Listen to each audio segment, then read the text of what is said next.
सास का घूंघट। ये है देविका। देविका पढ़ी लिखी और मॉडर्न लड़की है, लेकिन उसकी शादी ऐसे परिवार में हुई है जो गांव में रहता है। भले ही ये 21वीं सदी है, लेकिन देविका के ससुराल वालों की सोच वो तो 18वीं सदी से आगे बढ़ी ही नहीं। आइए जानते हैं क्या होगा जब शहर की पढ़ी लिखी और मॉडर्न लड़की फंस जाएगी संकीर्ण मानसिकता वाले माहौल में। सागर, ये तुम्हारे गांव में सबने इतने लंबे लंबे घूंघट क्यों कर रखे हैं? और ये सब मुझे इतना घूर घूर कर क्यों देख रहे हैं? अरे यार, तुम भी घूंघट कर लो ना, इसीलिए तो देख रहे हैं सब तुम्हें। कम ऑन सागर, मैं घूंघट नहीं कर सकती। तुम्हें पता है ना मैं कौन हूँ। लेकिन देविका, मेरे पिताजी, चाचा जी, बड़े भैया और जीजा जी ने तुम्हें बिना घूंघट के देख लिया ना तो बहुत गुस्सा होंगे और न जाने कौन कौन से फरमान सुनाएंगे। घर चलो, देखा जाएगा जो होगा। सागर देविका से कई बार कहता है कि वो घूंघट कर ले, लेकिन देविका सागर की नहीं सुनती और अपने ससुराल के दरवाजे पर पहुंच जाती है।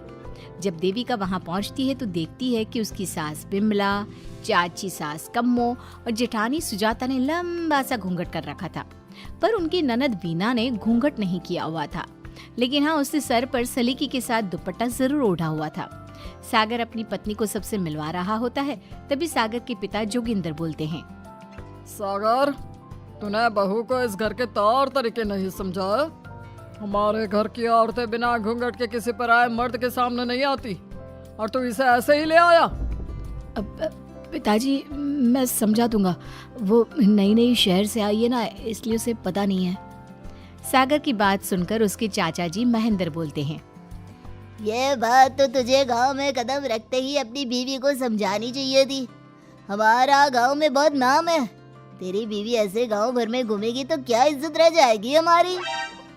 ये बोलकर जोगिंदर और महेंद्र वहां से चले जाते हैं। शाम को घर की सारी औरतें खाने की तैयारी करती है।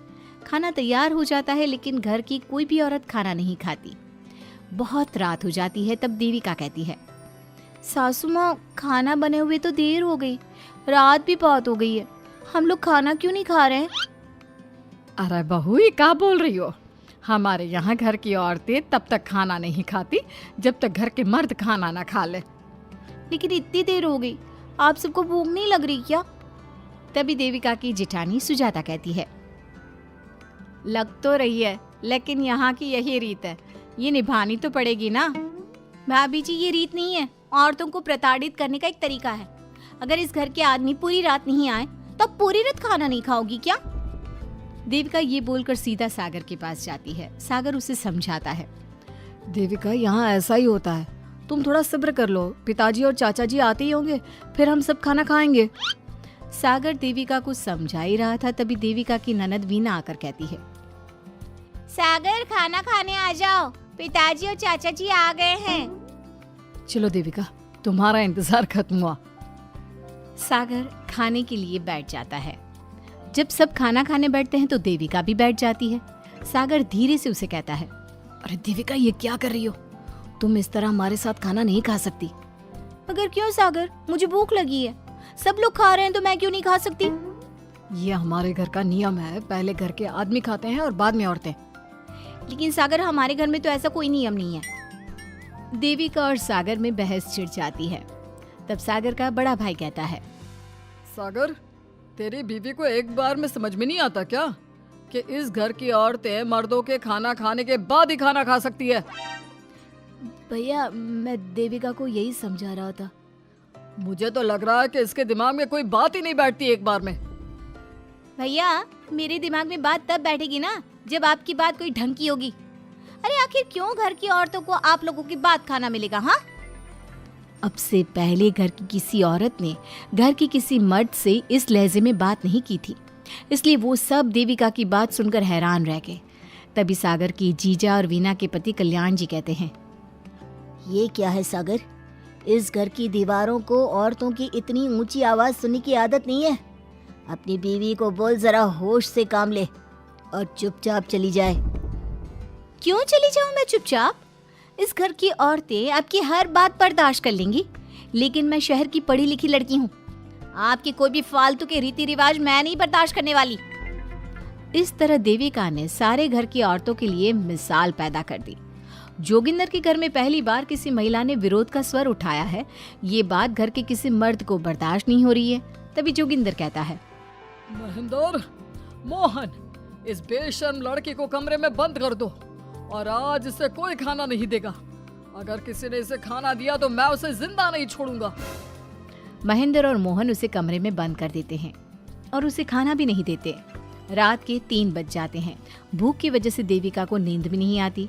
तभी उसे कुछ महसूस होता है। ऐसा लग रहा है कोई दरवाजा खोल रहा है, लेकिन इतनी रात को कौन हो सकता है? कहीं सागर तो नहीं? देविका उम्मीद भरी नजरों से दरवाजे की तरफ देखती है, लेकिन दरवाजा खोलने वाला सागर नहीं बल्कि विमला और कम्मो है। माँ जी, चाची जी, आप दोनों। बहू, ये ले, हम तेरे लिए खाना लाए हैं, खा ले। और ये बात ना तो किसी को बताना मत कि हमने तुझे खाना दिया है, नहीं तो हमारे मर्द मार मार कर हमारा बुरा हाल कर देंगे। माँ जी, आप यहाँ इतना घुट घुट कर क्यों रहती हो? देविका, अब तू भी इस घर की बहू है, तू भी हमारी तरह रहना सीख ले।